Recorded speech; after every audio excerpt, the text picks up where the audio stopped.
오늘은 예레미야서 통독 39장부터 순서입니다. 이 예레미야서 39장은 매우 중요한 단락입니다. 불과 39장 1절과 2절 단 2절에 걸쳐서 예루살렘 함락을 간단하게 묘사를 하고 있습니다. 그럼에도 불구하고 예레미야서는 끝나지 않습니다. 이것이 신학적으로 매우 중요한 의미를 담고 있습니다. 예레미야서 39장 1절과 2절을 같이 읽도록 하겠습니다. 유다의 시드기야 왕의 제9년 열째 달에 바벨론의 느부갓네살 왕과 그의 모든 군대가 와서 예루살렘을 에워싸고 치더니 시드기야의 제11년 넷째 달 아홉째 날에 성이 함락되니라. 예루살렘이 함락되매. 이렇게 예루살렘의 함락을 단 2절로서 요약하고 있습니다. 물론 그 이후에도 3절 이하에서도 여러 가지 이야기가 전개됩니다. 특별히 많은 부분을 차지하고 있는 것은 시드기야 왕의 최후의 모습입니다. 이 시드기야 왕은 7절에 보면 시드기야의 눈이 바벨론 왕에 의하여 뽑히게 되고 그의 아들들은 죽게 됩니다. 그리고 사슬로 결박돼서 바벨론으로 포로로 결박돼서 옮겨가게 됩니다. 그런데 그 사이에 왕의 모습은 너무나 누추하게 그려지고 있습니다. 4절에 보면 유다의 시드기야 왕과 모든 군사가 그들을 보고 도망하되 밤에 왕의 동산길을 따라 두담 샘문을 통하여 성읍을 벗어나서 아라바로 갔더니 갈대아인의 군대가 그들을 따라 여리고 평원에서 시드기야에게 미쳐 그를 잡아서 데리고 하마 땅 림나에 있는 바벨론의 느부갓네살 왕에게로 올라가매 왕이 그를 신문하였더라로 되어 있습니다. 왕의 최후의 모습치고는 너무나 볼품없습니다. 도망가는 모습으로 오히려 길게 그리고 있다는 겁니다. 예루살렘 멸망은 단 2절에 끝내는데 오히려 많은 부분을 이렇게 초라한 왕의 모습으로 그려지고 있습니다. 우리의 관심사는 사실은 예루살렘이 멸망되느냐 아니냐에 있습니다. 우리가 만약에 예레미야의 기자라고 한다면 어떤 부분을 길게 쓰겠습니까? 예루살렘에 함락되는 날을 아마 장황하고 자세하게 기록할 겁니다. 대표적으로 예루살렘 함락을 역사책에 남겨놓은 인물이 있습니다. 요세푸스입니다. AD 70년에 예루살렘이 멸망할 때 예수님 시대 이후죠. 그때 로마군에 의해서 예루살렘 성이 무참하게 짓밟힐 때를 유대 전쟁사라는 것에다가 매우 길고 장황하게 그려내고 있습니다. 마치 우리가 영화 한 편을 보는 것처럼 그렇게 자세하게 그려져 있고 화살이 날아드는 틈에서도 이 제사장들은 여전히 상번제를 드리고 있는 모습을 그려내고 있을 정도입니다. 심지어 옆에서 칼로 다른 제사장이 죽임을 당하는데도 그 옆에 있는 제사장은 눈 하나 깜짝 안 하고 하나님께 예배를 드리고 제사를 드리고 있는 모습에 사실은 이 로마군들이 경악했다고 할 정도로 그려내고 있습니다. 하나님을 경외하는 모습, 그리고 나중에 예루살렘 성이 함락돼서 가장 들어갈 수 없는 곳, 바로 지성소까지 그들이 쳐들어가서 이 언약궤를 끄집어내서 이 예루살렘 성 시가지를 마을 뒤에다가 밧줄로 묶어가지고 질질 끌고선 여러 바퀴를 돌고 나갔던 것까지 묘사가 되어 있을 정도입니다. 그런데도 불구하고 이 예레미야서에는 단 2절로 그려내고 있습니다. 그 이야기는 하나님의 관심이 어떠냐라는 것을 보여주는 단적인 예입니다. 인간의 관심과 하나님의 관심은 이렇게 다릅니다. 예루살렘 성이 무너졌다고 하나님이 무너진 것이 아니라는 겁니다. 오히려 더 길게 하나님의 시선은 누구를 향해 있냐면 바로 시드기야 왕에게 향해져 있습니다. 그리고 그 뒤에 보면 예레미야가 석방되는 이야기가 11절 이후부터 자세히 소개가 되고 있습니다. 뿐만 아니라 15절에는 에벤멜렉에게도 하나님의 시선이 고정됩니다. 예레미야가 웅덩이에 빠져 있을 때 그를 구해냈던 에벤멜렉을 바로 다시금 하나님께서 구원하시는 모습도 매우 길게 소개하고 있습니다. 그렇다는 이야기는 하나님의 관심은 얼마나 하나님의 말씀을 믿느냐 믿지 않느냐에 있다는 겁니다. 그렇기 때문에 이 예루살렘 성이 무너졌다 안 무너졌다는 이처럼 단 2절로 끝난 것처럼 다시금 예루살렘이 재건되는 것도 하나님 눈앞에서는 단 2절 만에 세워질 수도 있다는 것을 분명히 하고 있는 겁니다. 그럼에도 불구하고 하나님의 시선은 얼마나 길게 그리고 세밀하게 하나님의 말씀을 듣지 않았던 사람들에게 길게 이끌려지고 있고, 반대로 그와 대조하고 있는 것이 이 시드기야와 대비를 시키고 있는 것이 예레미야와 에벤멜렉이라는 인물입니다. 에벤멜렉은 우리가 전에도 한 적이 있었습니다. 그가 외국인인데도 불구하고 예레미야를 구출해냈는데 그것을 18절에 이렇게 이야기합니다. 내가 반드시 너를 구원할 것이니 내가 칼에 죽지 아니하고 내가 노량물같이 내 목숨을 얻을 것이니 이는 내가 나를 믿었습니다. 여호와의 말씀이다 하시더라. 나를 믿었다라는 그것 하나 때문에 생명이 건져지고 있다는 것을 나타내고 있습니다. 반대로 이 단두절에 끝나는 예루살렘의 멸망은 하나님을 믿지 않았기 때문에 멸망했다는 것을 우리는 알게 됩니다. 예레미야도 마찬가지입니다. 예레미야도 이렇게 예루살렘 성이 함락되고 나서 끌려가다가 느부갓네살의 군대 장관을 통해서 사령관을 통해서 다시금 석방되는 것이 40장에 이어져서 소개되고 있습니다. 40장 2절에 사령관이 예레미야를 불러다가 이르되 내 하나님 여호와께서 이곳에 이 재난을 선포하시더니 여호와께서 그가 말씀하신 대로 행하셨으니 이는 너희가 여호와께 범죄하였고 그의 목소리에 순종하지 아니하였으므로 이제 이루어졌도다. 이 일이 너희에게 임한 것이니라. 보라, 내가 오늘 네 손에 사슬을 풀어 너를 풀어주노니 만일 내가 나와 함께 바벨론으로 가는 것을 좋게 여기거든 가자. 내가 너를 선대하리라. 여기서 선대하리라는 너를 원어로는 높여주리라 이렇게 되어 있습니다. 그러니까 매우 높은 고위직을 보장해 주겠다는 것이 됩니다. 아마 만약에 갔다 하면 예언을 성취시킨 예언자는 하늘에 계신 하나님의 예언자로 추앙될 것이고, 바로 요셉처럼 그렇게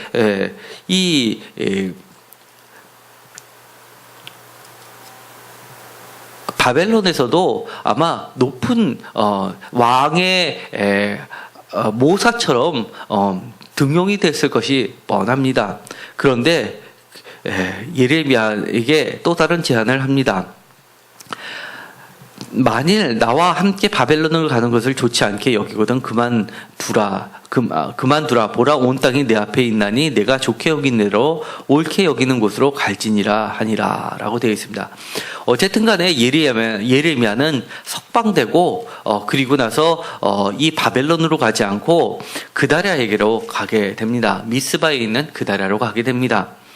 이처럼 이 예레미야와 에벤멜렉의 삶과 종말과 그리고 이 시드기야의 종말을 비교하고 있다는 것이 하나님의 시각에서는 더욱 중요하다는 겁니다. 시드기야는 어떤 인물입니까? 우리가 예레미야서 23장 5절에 보면 시드기야를 매우 칭찬했던 장면이 있습니다. 예레미야가 너는 공의다, 정의다라고 정의로운 가지다라고 칭찬했던 말이 있습니다. 그것이 바로 제데카에서 나오는 이 시드기야 왕을 두고 했던 말입니다.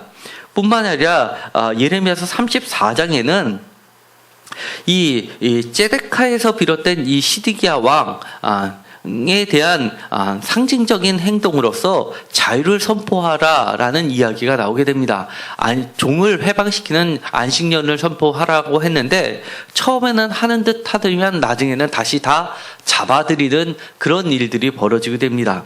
이처럼 시드기야를 향한 하나님의 1차적인 원래의 목적은 그를 통해서 마치 신약의 메시아인 예수 그리스도처럼 정의를 선포하는 정의로운 왕으로 세우려고 했었던 것이 분명합니다. 그런데 이 시드기야는 끝까지 하나님의 말씀을 불순종하게 됩니다.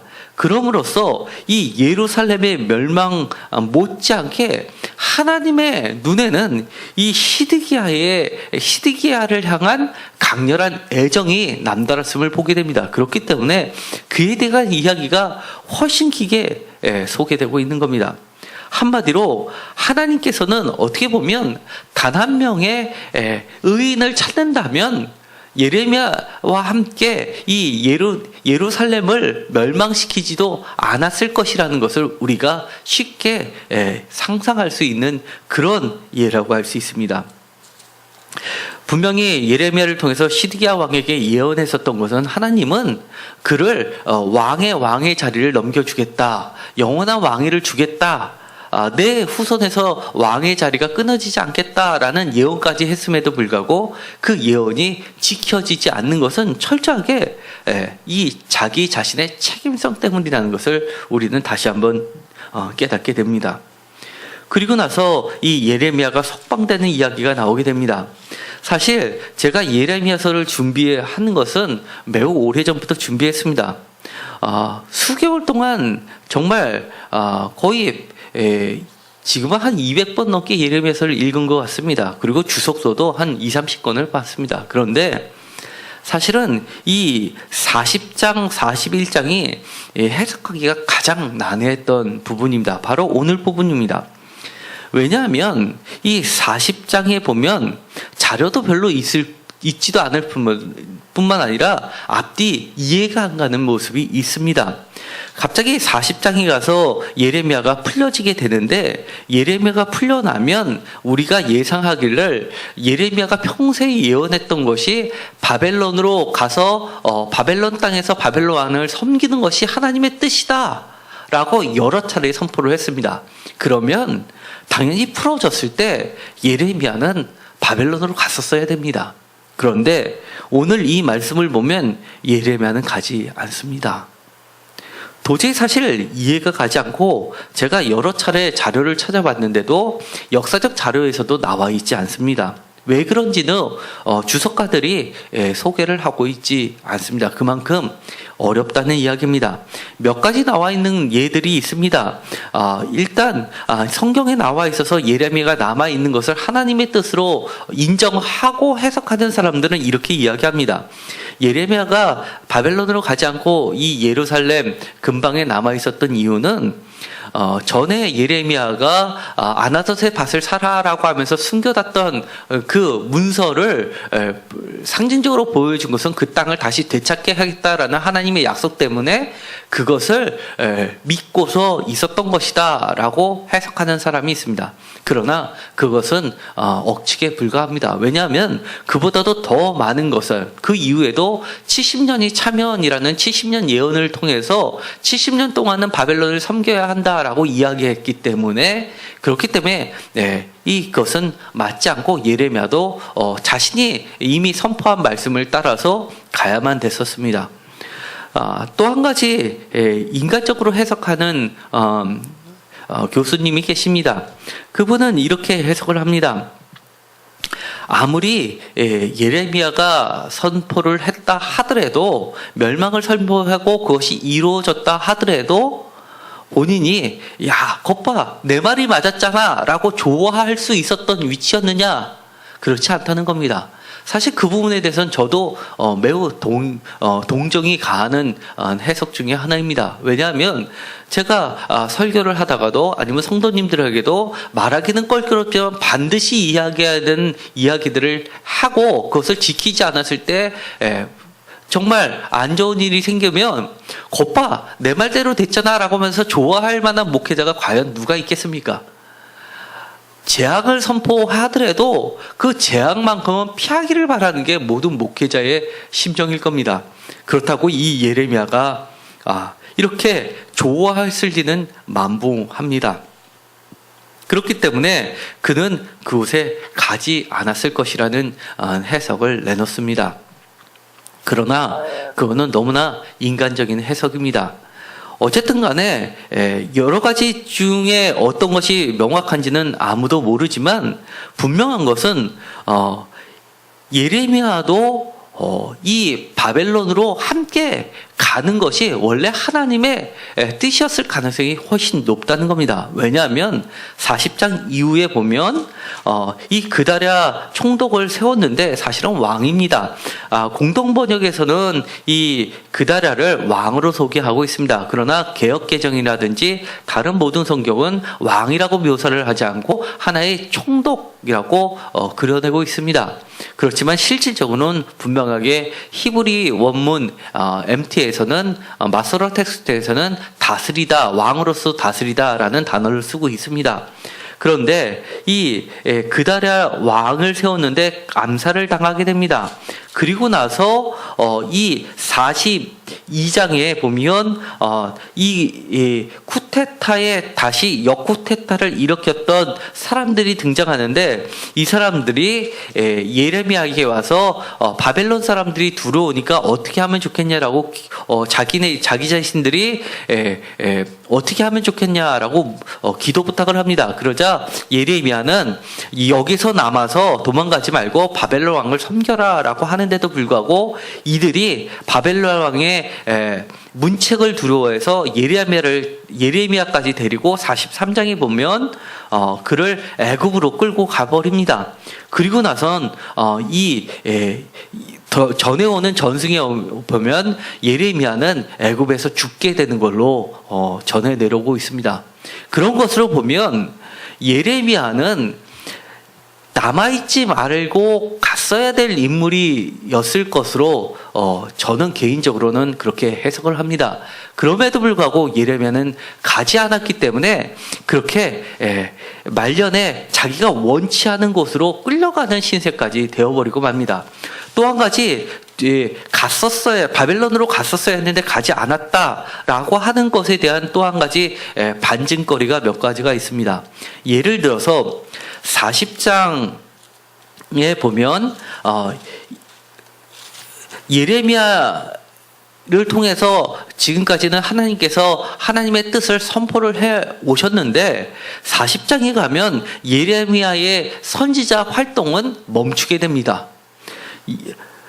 특별히 제가 조금 전에 읽었었던 말씀 2절에 보면 40장 2절에 보면 사령관이 나타나는데 사령관이 예레미야가 사령관에게가 아니라 사령관이 예레미야에게 하나님의 뜻을 전합니다.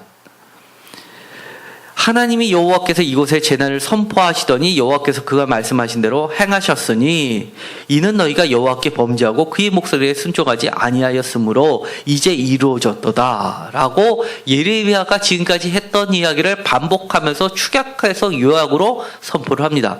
그럼 그 다음에 4절에 보라라는 단어는 제가 여러 차례 선지서를 할 때 반복해서 이야기했습니다. 보라, 들으라 하는 것은 선지자가 대표적으로 하나님의 말씀을 선포할 때 도입하는 공식적인 어구입니다. 보라라고 하면서 새로운 언약을 이야기할 때도 예레미야가 사령관에게 하는 것이 아니라 사령관이 예레미야에게 합니다. 내가 오늘 내 손에 사슬을 풀어 너를 풀어주노니 만일 내가 나와 함께 바벨론으로 가는 것을 좋게 여기거든 가자. 내가 너를 선대하리라. 만일 나와 함께 바벨론으로 가는 것을 좋지 않게 여기거든 그만두라. 보라 온 땅이 내 앞에 있나니 내게 좋게 여긴 대로 옳게 여기는 곳으로 갈지니라 라고 새로운 또 다른 언약을 선포하는 것도 바로 사령관을 통해서 선포를 합니다. 만약에 예레미야가 사령관이 이런 말을 했다 하더라도 하나님의 뜻이라고 받아들이지 않는다면 그는 자기가 선택을 하지 않았을 겁니다. 그럼에도 불구하고 그는 이것을 하나님의 뜻으로 받아들이고 선택을 하게 됩니다. 그러면서 내가 좋게 여기는 대로 옳게 여기는 곳으로 갈지니라. 이 말은 두 가지 긍정적인 것과 부정적인 것을 내포합니다. 긍정적인 것은 아브라함에게 하나님께서 하셨던 말씀, 눈에 보이는 것, 동쪽으로 가든 서쪽으로 가든 원하는 곳으로 내가 가는 곳이 바로 하나님이 함께 하시는 곳이다라고 선택권을 아브라함한테 주는 경우, 또 나쁘게 보면 너가 보기에 좋게 옳은 대로 행하라라고 하는 것은 바로 사사기의 대표적인 나쁜 모습이라고 할 수 있습니다. 자기의 보기에 옳은 대로 행하는 것. 그러니까 여기서는 어떤 것이라고 말하기는 어렵지만 어쨌든 간에 두 가지 의미가 다 포함돼서 선택권이 예레미야에게 주어졌는데 그것이 하나님으로부터 예레미야에게 직접 온 것이 아니라 사령관을 통해서 왔다는 것이 됩니다. 또 한 가지, 또 그 다음에 있었던 그랴랴라는 왕에게 왕을 통해서 하나님의 말씀이 선포되고 있습니다. 10절입니다. 40장 10절에 이 미스바라는 곳에서 이 수도를 예루살렘에서 미스바로 그다랴가 옮긴 겁니다. 미스바로 옮기고 나서 천도를 하고 나서 이렇게 얘기합니다. 보라, 여기서도 마찬가지로 보라라는 이야기가 나옵니다. 선지자의 대표적인 어구입니다. 보라, 나는 미스바에 살면서 우리에게 오는 갈대아 사람을 섬기리니 너희는 포도주와 여름 과일과 기름을 모아 그릇에 저장하고 너희가 얻은 성읍들에 살라 하니라라고 되어 있습니다. 그 전에 보더라도 마찬가지입니다. 바로 9절에도 이렇게 되어 있습니다. 사반의 손자 아이감의 아들 그다랴가 그들과 그들의 사람들에게 맹세하며 이르되 너희는 갈대아 사람을 섬기기를 두려워하지 말고 이 땅에 살면서 바벨론의 왕을 섬기라. 이것도 예레미야를 통해서 했었던 하나님의 말씀을 압축적으로 선언합니다. 그리하면 너에게 유익하리라 라는 말을 전제로 깔아놓고 그 다음에 보라라고 나옵니다. 마찬가지 패턴이 이어지는 겁니다. 이 사령관이 했었던 말씀의 요약과 새로운 말씀 언약의 표현이 마찬가지로 그다라로 마찬가지로 핵심적인 요약과 새로운 말씀을 선언으로 되어 있습니다. 이것을 보면 하나님께서 자신의 말을 전하는 통로를 이제는 예레미야에서 그다랴나 아니면 사령관에게 옮긴 듯해 보입니다. 다시금 예레미야를 통해서 하나님의 역사가 예언의 역사가 펼쳐지는 것이 언제 나타나냐면 이 그다랴가 죽고 나서 살해되고 나서 나머지 인물들이 다시금 이 42장의 요한왕과 남은 자들이 다 찾아와서 이 예레미야에게 기도 부탁을 할 때 그때 42장 7절에 보면 10일 후에 여호와의 말씀이 예레미야에게 임하니라라고 되어 있습니다. 그러니까 함락되고 나서 이때까지 상당한 기간이 흐를 때까지 예레미야를 통한 예언의 역사가 멈춰 있다가 다시금 예레미야를 통해서 이어지는 것을 보게 됩니다. 그런 것을 보면 이 예레미야라 하나님의 선지자 예레미야라 하더라도 인간적인 마음이 있었을 것으로 보입니다. 본인이 정말 바벨론으로 가서 거기에 있는 사람들에게 거봐 내 말대로 다 됐잖아. 하나님이 나한테 하신 말씀이 맞지라고 하면서 이제부터 너희들이 내 말을 들어라고 하면서 하고 싶지 않았을 것이 뻔하고 또 가서 그들을 본다 한들 예레미야의 마음이 즐거웠겠습니까? 이 땅에 있었을 때보다 더 찢어지는 아픔이 있었을 것이므로 그는 결코 그런 일이 벌어진다 하더라도 가고 싶지 않았을 것이 뻔합니다. 분명히 예레미야는 예루살렘의 멸망을 외쳤지만 그렇게 되라고 외친 것이 아니라 회개하고 돌아와서 그 멸망을 막자라는 뜻에서 하나님의 말씀을 선포한 것이기 때문에 그는 그 누구보다도 예루살렘의 멸망 앞에서 무너질 수밖에 없었고 심정이 찢어질 수밖에 없었던 연약한 인간이었습니다. 그렇기 때문에 하나님도 그 마음을 아셨던지 일단 예레미야를 쉬게 하는 모습을 보여주는 듯합니다. 이것은 어디까지나 제 개인적인 해석입니다. 여러 가지 근거를 두고 해석을 했을 뿐입니다. 그러나 학자들 간의 의견이 일치되지는 않고 거의 침묵 상태로 놔두는 부분입니다. 그래서 제가 오늘 수요일 날 통독 시간에 이 부분을 하고 예루살렘 성전 멸망에 대한 의미를 따지는 것은 주일날 설교로 나눠서 하기로 했던 이유입니다. 어쨌든 간에 이것을 통해서 우리는 몇 가지를 생각해 볼 필요가 있습니다. 그 누구도 하나님의 철저한 뜻을 따라야지만 지속적으로 계속적으로 하나님의 쓰임받는 도구가 될 수 있다는 것을 반드시 기억해야 됩니다. 내가 과거에 하나님께 귀하게 쓰였다 하더라도 앞으로도 계속해서 그렇게 될 것이라고는 생각하지 마십시오. 내가 언제나 내 뜻과 생각과 다르더라 하더라도, 내 감정과 다르다 하더라도 그 하나님의 고귀하신 그 넓은 뜻, 높은 뜻 앞에서는 무릎을 꿇고 겸손하게 따라야 되는 것이 바로 주의 종의 자세라는 것, 그리고 하나님의 쓰임받는 사람들의 자세라는 것을 기억할 필요가 있습니다. 반면에 또 한 가지는 하나님의 모습입니다. 이렇게 예레미야의 마음까지 아시고 새롭게 사령관을 통해서 그에게 베푸시는 것이 있습니다. 너무나 그가 감당하기 어려운 일을 억지로 그렇게 갈 때까지 가봐라라고 밀어 제끼시는 분이 아니라는 겁니다. 매우 인격적입니다. 그에게 숨을 돌릴 기회를 주십니다. 하지만 그 책임은 여전히 예레미야 자신이 떠안아야만 됐습니다. 하나님은 분명하게 선택을 주셨습니다. 내 앞에 있으니 내게 좋기는 대로 옳게 여기는 곳으로 갈지니라 라고 허락은 해 주십니다. 그리고 나서 이 그다랴를 선택했을 때는 그다랴와 함께 해야 될 역할이 있음을 하나님께서는 그에게 남겨두셨던 겁니다. 그렇지만 그것이 하나님의 원래 뜻은 아니라는 것은 기억할 필요가 있습니다. 여기서 왜 갑자기 그다랴가 미스바로 옮겼는지를 생각해 볼 필요가 있습니다.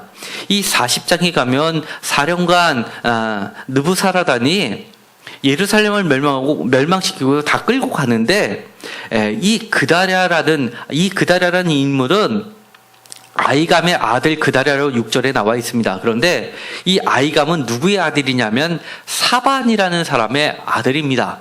그러니까 그다랴는 사반의 손자가 됩니다. 이 사반이라는 사람은 이 요시야 왕 때부터 요시야 왕과 함께 종교 개혁을 일으켰던 뼈대 깊은 아주 신실한 가문에 속했던 사람입니다. 그리고 이 아이감은 예레미야를 도왔던 인물이기도 합니다. 그리고 그다랴 또한 예레미야를 옥에서 구해주는데 역할을 했던 사람입니다. 그런데 이 그다랴를 하나님께서 세우셨다는 것, 왕으로 세우셨다는 것을 우리는 기억해 볼 필요가 있습니다. 왜냐하면 이 하나님의 입장에선 예루살렘의 멸망이 끝이 아니라는 겁니다. 하나님께서 더 많고 길게 장황하게 이야기를 벌이시고 있는 것이 바로 그다랴를 통한 이야기입니다. 무엇이냐면 바로 이 남은 자들을 통해서 하나님의 나라를 세우는 부실을 남겨둔 겁니다. 이 그다랴를 통해서 하나님의 신실한 사람들을 모아서 다시금 이 예루살렘 성은 아니지만 남유다에 가까운 곳에 이 미스바라는 곳에서 다시금 부흥의 기틀을 마련하고자 하셨던 것이 하나님의 역사였다는 겁니다. 예루살렘을 천도를 했습니다. 그것에 대한 반발도 못지 않았을 겁니다. 그렇지만 이 미스바는 사무엘 때부터 매우 유서 깊은 신앙의 중심지였습니다. 그렇기 때문에 이 사무엘 선지자도 이 미스바를 순회 지역으로 돌면서 여기서 절기 예배를 드렸던 매우 유서 깊은 곳이었습니다. 그렇기 때문에 이들이 왕정 시대 이전에 있었던 제2 중심지로 돌아가면서 다시금 신앙을 회복해서 일어서는 데는 사실은 안전맞춤인 지역이었습니다. 그런데 이 그다랴가 미스바에서 왕이 되었을 때 많은 사람이 그에게 찾아왔습니다. 11절에 보면 모압과 암몬 자손 중과 에돔과 모든 지방에 있는 유다 사람도 바벨론의 왕이 유다에 사람을 남겨둔 것과 사반의 손자 아이감의 아들 그다랴를 그들을 위하여 세웠다 함을 듣고 그 모든 유다 사람이 쫓겨났던 각처에서 돌아와 유다 땅 미스바에 사는 그다랴에게 이르러 포도주와 여론과를 심히 많이 모으니라. 사람들의 마음이 하나로 뭉쳐지기 시작했습니다. 여러 곳에 흩어져 있던 모압과 암몬 그리고 에돔 모든 지방이 흩어져 있었던 곳에서 사람들이 모이기 시작했습니다. 아마 이렇게 흩어졌던 사람들은 예루살렘이 함락되기 이전부터 예루살렘을 멸망한 예레미야의 말씀을 듣고 미리 도망갔던 사람들로 보이게 됩니다. 그리고 그들의 역할은 이 미스바에서 유다 땅에 있는 이런 포도주와 여론과일을 모아서 이렇게 바벨론의 대신들이 왔을 때 그들을 대접하거나 아니면 음식들을 모아서 이 바벨론으로 상납을 하는 역할을 했었던 것이 분명해 보입니다. 그런 역할들을 하기 위해서 그다랴를 총독으로 세웠던 겁니다. 그런데 13절에 보면 가레아의 아들 요하난과 들에 있던 모든 군 지휘관들과 미스베에 사는 그다랴에게 이르러 그에게 이르되 암몬 자손의 왕 바알리스가 내 생명을 빼앗으려 하여 느바다의 아들 이스마엘을 보낸 줄 내가 아느냐 하되라고 이야기합니다.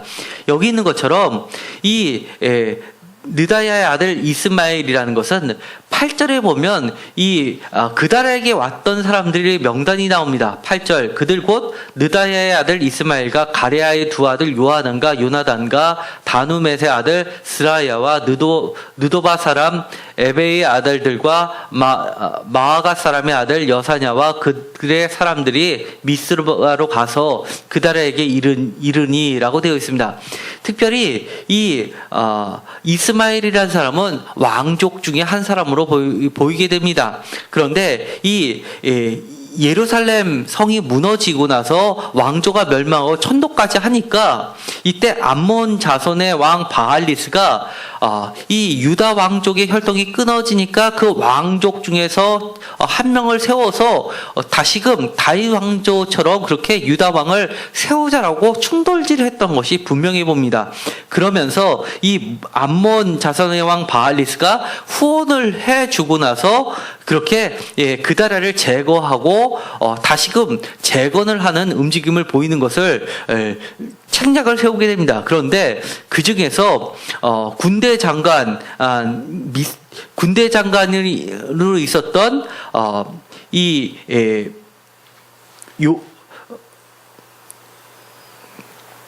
요하난이 있습니다. 가레아 아들 요하난이 나머지 사람들의 군대를 이끌고 있었는데 이 사람이 그 사실을 알게 되고 이 사실을 그다랴에게 이야기합니다. 그러나 이 그다랴 또는 그달리아 또는 그달랴라고 하는 사람이 이 말을 배척을 합니다. 믿지 않습니다. 그래서 결국은 살해를 당하고 맙니다. 그런데 이 사람이 왜 그것을 믿지 않았을까, 그것을 무시했을까라는 의견도 여러 가지가 있습니다. 그러나 그는 그렇다 하더라도 설마 자기를 죽인다는 것은 곧 바벨론 왕에 대한 대적을 자처하는 것이기 때문에 감히 어떻게 그럴 수 있겠냐라는 생각이 컸었던 것으로 보이게 됩니다. 그러자 그것을 거절하고 나니까 실제로 이 유해 사건은 벌어지고 맙니다. 이 문제는 그 다음입니다. 이 요하난이란 인물은 분명히 거기에 대해서 가담하지 않았습니다. 41장에 보면 41장 1절에 보면 이스마엘이 10사람과 함께 미스바로 가서 아이감의 아들 그다랴에게 이르러서 미스바에서 함께 떡을 먹다가 2절 느다냐의 아들 이스마엘과 그와 함께 있던 10사람이 일어나서 바벨론 왕의 그 땅을 위임했던 사반의 손자 아이감의 아들 그다랴를 칼로 쳐 죽였고, 그 다음에 3절에 보면 같이 있었던 갈대아 군사도 죽이게 됩니다. 뿐만 아니라 그 옆에 있었던 유대 사람들, 자기 동족까지 죽이게 됩니다. 이 모습은 이스마엘이 얼마나 잔혹하고 비열했음을 그대로 보여줍니다. 성경에서는 떡을 먹다가 죽이는 사람 사태를 벌이는 경우는 사실은 없습니다. 떡을 같이 먹다가 죽이는 경우는 그야말로 정말 최악한 사람을 나타낼 때 쓰는 말인데 그 정도로 이스마엘이 악했다는 것을 드러냅니다. 그리고 나서는 그다랴를 죽인 지 이틀이 되었는데도 아는 사람이 없었다라고 4절에 되어 있고 5절에 보면 그때 사람 80명이 자기들의 수염을 깎고 옷을 찢고 몸에 상처를 내고 손에 소재물과 유향을 가지고 세겜과 실로와 사마리아부터 와서 여호와의 성전으로 나아가려 한지라. 도대체 이 사람들이 왜 여호와의 성전으로 나아가려 했는지는 밝혀지지 않고 있습니다.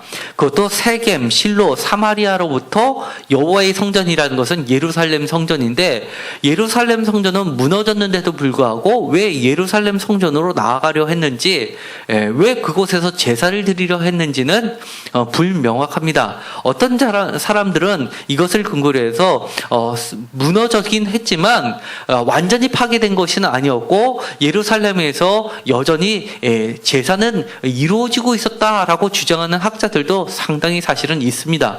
어쨌든 간에 왜 그랬는지는 불명확합니다. 그뿐만 아니라 그들의 태도도 매우 이상합니다. 그들은 몸에 상처까지 내고 수염을 깎고 옷을 찢고 몸에 상처까지 내고 사실 몸에 상처를 내는 모습은 철저하게 금지되어 있는 겁니다. 하나님을 섬기는 자들은 몸에 상처를 내서는 안 된다고 되어 있습니다. 이것은 바알을 섬기는 자들이나 이방신을 섬기는 자들을 제사장들이 몸에 상처를 내는 모습들을 하고 있기 때문입니다. 그래서 엘리야와 바알의 선지자들이 싸울 때도 엘리야가 비웃는 장면들이 나옵니다. 더 크게 떠들어라 라고 하면서 너희들의 바알의 신이 그렇게 자고 있을지 누가 아느냐라고 놀려댑니다. 그러자 그들이 더 소리를 지르면서 뛰면서 몸의 상처를 더 많이 내는 모습이 성경에 나와 있습니다. 대표적으로 몸의 상처를 내는다라는 그 표현은 이방 제의를 드리는 사람들의 모습이기 때문에 더더욱이 여기서 왜 글로 이런 모습을 하고 가는지는 사실은 불명확합니다. 긍정적으로 최대한 본다면 이들이 예루살렘 성전이 무너졌다는 소식을 듣고 매우 슬퍼하면서 마치 통곡의 벽을 향해서 가는 유대인들처럼 그런 게 아니었을까라고 보는 것도 견해도 있지만 그것도 사실은 불충분합니다. 게다가 이 이스마엘의 태도 또한 매우 어이가 없습니다. 이 이스마엘이 이렇게 됩니다. 그들을 영접하러 미스바에서 나와 울면서 가다가 라고 되어 있습니다. 6절에 보면 이 이스마엘이 울면서 갈 일이 없는 겁니다. 왜 울면서 갔을까라는 것도 해석하기가 어렵습니다. 이것은 아마 뭔가 그들을 속이기 위한 전략이었을 것으로 보이는데 그만큼 이 사람의 이중적인 태도를 보여주는 모습이라고 할 수 있습니다. 어쨌든 간에 이 문구가 여기에 왜 들어가 있는지 어떤 이유에 있는지는 불명확하지만 8절에 보면 이 10사람도 모두 죽게 됩니다. 그들을 죽여서 가운데 던지게 됩니다. 그 80명을 다 죽이고 나서 10사람만 남게 됩니다. 그러니까 70명을 죽이고 10사람이 남는 겁니다. 그런데 이 10사람도 밀과 보리와 기름과 꿀을 밭에 감추어뒀다라고 그것을 이스마엘에게 바치겠다 하니까 그때 가서 그들을 살려두는 겁니다. 그런 걸로 봐서는 이 이스마엘의 모습은 매우 탐욕적으로까지도 그려내고 있습니다. 어쨌든 간에 이렇게 9절에 보면 이스마엘이 그달에게 속한 사람들을 죽이고 그 시체를 던진 구덩이는 아사왕이 이스라엘의 바사왕을 두려워하여 팠던 것이다. 느다야의 아들 이스마엘이 그가 쳐 죽인 사람들의 시체를 거기에 채우고 미스바에 남아있는 왕의 딸들과 모든 백성 곧 사령관 느부사라단이 아이감의 아들 그달에게 위임하였던 바 미스바에 남아있던 모든 백성을 이스마엘이 사로잡되 곧 느다야의 아들 이스마엘이 그들을 사로잡고 암몬 자손에게 가려고 떠나니라 라고 되어 있습니다. 이렇게 그가 죽인 곳이 이스라엘의 바하상을 두려워해서 아사왕이 팠던 곳이라고 명확하게 표현을 하면서 이것이 호적인 내용이 아니라 역사적 사실임을 뚜렷이 하고자 하는 의도로서 이것을 기록했던 것으로 보입니다. 그러자 이 가레 아이들 요하단이 그와 함께 있었던 모든 군 지휘관들이 느다야의 아들 이스마엘이 행한 모든 악을 듣고 12절 모든 사람을 데리고 느다야의 아들 이스마엘과 싸우러 가다가 기브온 큰 물가에서 그를 만나매 13절 이스마엘과 함께 있던 모든 백성이 가레의 아들 요하난과 그와 함께 있던 모든 군사 지휘관을 보고 기뻐한지라. 14절 이에 미스바에서 이스마엘이 사로잡은 그 모든 백성이 돌이켜 가레의 아들 요하난에게로 돌아가니 15절 느다야의 아들 이스마엘이 8사람과 함께 요하난을 피하여 암몬 자손에게로 가니라 라고 되어 있습니다. 결국 이 이스마엘은 자기를 후원했던 암몬으로 도망을 가서 피하게 됩니다. 그런데 여기서 보면 8사람으로 나와 있습니다. 아까는 10사람과 함께 그렇게 1절에는 표시되었는데 다시금 마지막에는 8사람으로 되어 있어서 이 자료가 무엇인지 앞뒤가 안 맞는 것 같은 그런 뉘앙스를 풍깁니다. 그렇다는 이야기는 역설적으로 이것이 사실 가능성이 훨씬 높다는 것을 이야기합니다. 너무나 잘 짜여져 있는 것보다는 이처럼 뭔가 불일치가 발생하는데도 기록자가 그것을 하나로 통일시키지 않고 그대로 두었다는 이야기는 그만큼 분명한 사실이기 때문에 두었을 가능성이 높은 것이 해석의 원칙이기 때문입니다. 어쨌든 간에 그리고 나서 이 요하난에게 백성들이 돌아오니까 역전이 돼서 이제는 이 요하난이 42장에 보면 새로운 왕은 없어졌지만 자기가 그것을 구출한 셈이 돼버린 겁니다. 그럼에도 불구하고 이 요하난이 갑자기 예레미야를 찾아와서 두려움에 떱니다. 그러면서 42장 2절에 보면 낮은 자로부터 높은 자까지 다 올라와서 선지자 예레미야에게 이르되 당신은 우리의 탄원을 듣고 이 남아있는 모든 자를 위하여 당신의 하나님 여호와께 기도해 주소서. 당신이 보는 바와 같이 우리는 많은 사람 중에 남은 적은 무리니이다 라고 이야기합니다. 그러면서 당신의 하나님 여호와께서 우리가 마땅히 갈 길까 할 일을 보이시기를 원하나이다 라고 이야기합니다. 그러자 그러면서 4절에 보면 선지자 예레미야에게 그들에게 이르되 내가 너희 말을 들었은즉 너희 말대로 너희 하나님 여호와께 기도하고 무릇 여호와께서 너희에게 응답하시는 것을 숨김없이 너희에게 말하리라 라고 이야기를 합니다. 그러자 그들이 다시 대답합니다. 이렇게 이야기합니다. 여호와께서는 우리 가운데 진실하고 성실한 증인이 되시옵소서. 하나님이 우리의 증인이 되시기 때문에 6절 우리가 당신을 우리 하나님 여호와께서 보내면 그 목소리가 우리에게 좋든지 좋지 않든지 막론하고 순정하려 함이라. 우리가 우리 하나님 여호와의 목소리를 순정하면 우리에게 복이 있으리라 라고 하면서 그 결과 기도 응답이 이 도망을 가든 아니면 이 땅에 남아있으라고 하든 아니면 바벨론으로 가라 하든 무엇이든 간에 따르겠다라는 것인데도 불구하고 10일 후에 하나님의 음성이 예레미야를 통해서 나오게 됩니다. 그러면서 10절에 보면 너희가 이 땅에 눌러 앉아 산다면 내가 너희를 세우고 헐지 아니하며 너희를 신고 뽑지 아니하리니 이는 내가 너희에게 내린 재난에 대하여 뜻을 돌이킴이라 라고 이야기합니다. 그러면서 11절에 보면 바벨론 왕을 겁내지 말라라고 하면서 내가 너희를 구원하여 너를 건지리라 두려워하지 말라라고 내가 너희를 본향으로 돌려보내리라라고 이야기를 해줍니다. 그런데도 불구하고 그들은 43장에 보면 이 모든 말씀을 마치니까 이 호시아의 아들 아사랴와 가레의 아들 요하난과 모든 오만한 자가 예레미야에게 내가 거짓말을 하는도다 라고 하면서 그 말을 반박을 합니다.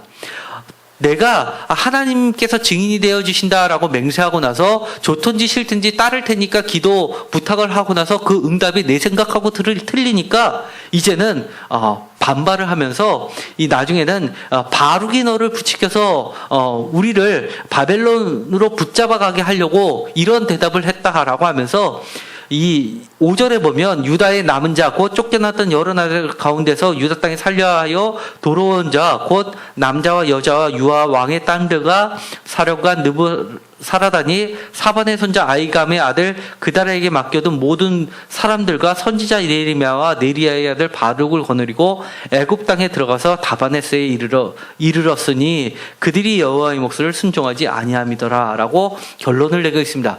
이들이 결국 예레미야까지 끌고선 애굽으로 도망가 버립니다.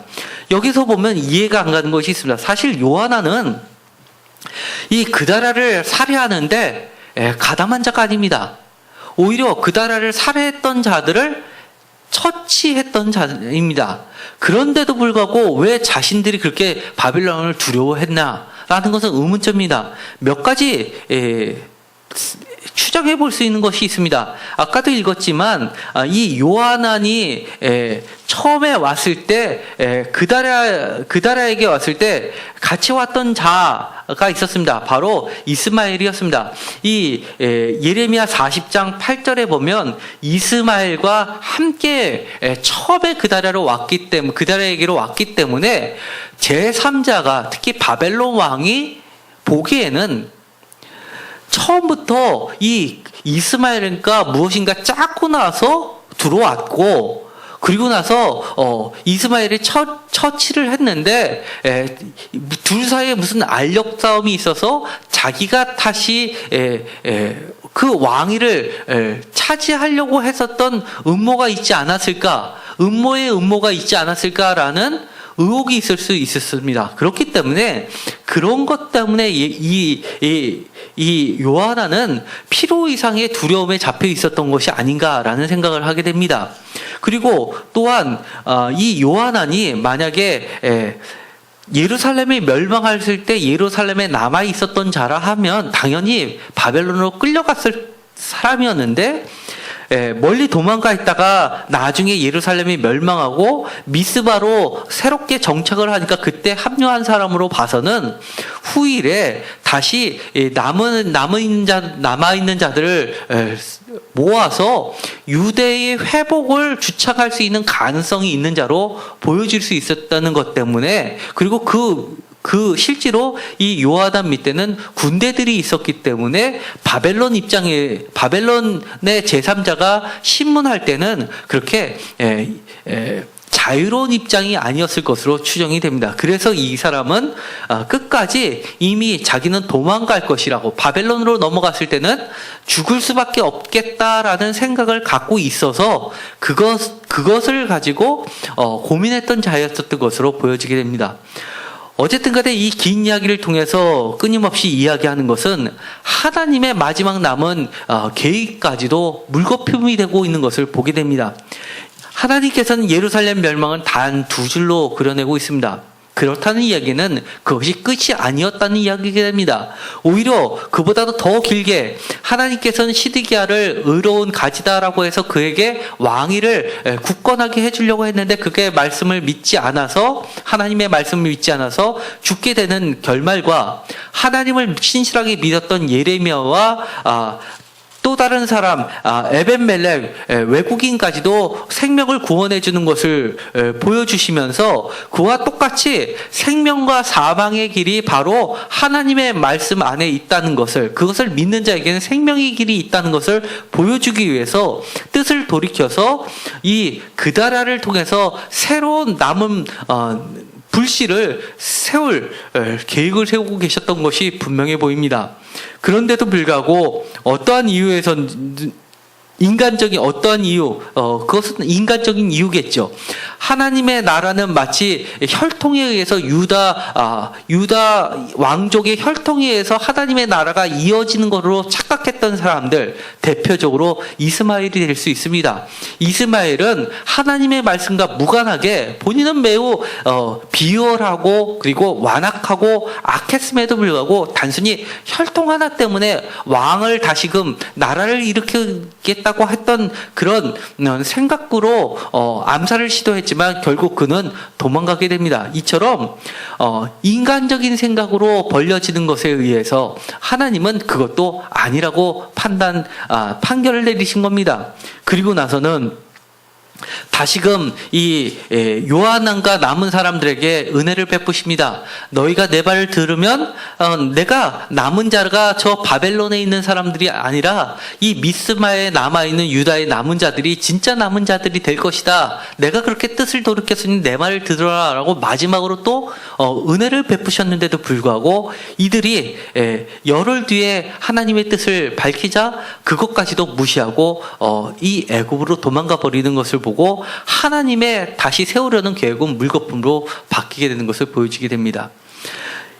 어떻게 보면 이 마지막까지 하나님의 역사는 끊임없이 하나님께서 무엇을 세우려고 하는데 반대로 이 인간적인 생각, 하나님의 뜻과는 거리가 먼 세력들에 의해서 끊임없이 하나님의 뜻이 어그러지는 모습들을 보게 됩니다. 결국은 이 남은 자 사상은 예레미야를 통해서 맨 처음 선포하셨던 것처럼 70년 후에나 이루어지게 되는 것을 보게 됩니다. 오늘은 여기까지 마치기로 하겠습니다. 하나님, 오늘 예레미야서를 통하여서 예루살렘 명방의 최후의 모습을 보게 됩니다. 역사적으로는 잘 정리가 되어 있지 않습니다. 그리고 학자들의 의견도 일치되고 있지 않습니다. 그만큼 어렵습니다. 그러나 분명한 것은 복잡한 과정에도 불구하고 하나님의 뜻만은 분명함이 드러나고 있습니다. 하나님은 어떻게든지 하나님의 말씀 가운데서 하나님의 나라를 세우려고 애쓰시고 그리고 수없이 하나님 자신의 뜻을 돌이키시는 분임을 보여주고 계십니다. 우리가 언제나 하나님의 말씀 안에서 생명을 찾는 자들이 되게 하여 주옵소서. 하나님의 계획은 결코 없어지지 않습니다. 인간적인 생각, 그리고 이 혈과 육에 갇혀 있는 여러 가지 자신들의 뜻에 의해서 아무리 하나님의 뜻을 대항하려 하지만 그 또한 정말 의미 없음을 발견하게 됩니다. 우리가 다시 한번 예레미야서를 통해서 하나님의 뜻을 구하고 하나님의 뜻만을 쫓아가는 자들이 되게 하여 주옵소서. 진정으로 하나님 말씀 안에 생명이 있다는 사실을 다시 한번 깨닫는 시간이 되기를 간절히 소망합니다. 예수님의 이름으로 기도드렸습니다. 아멘.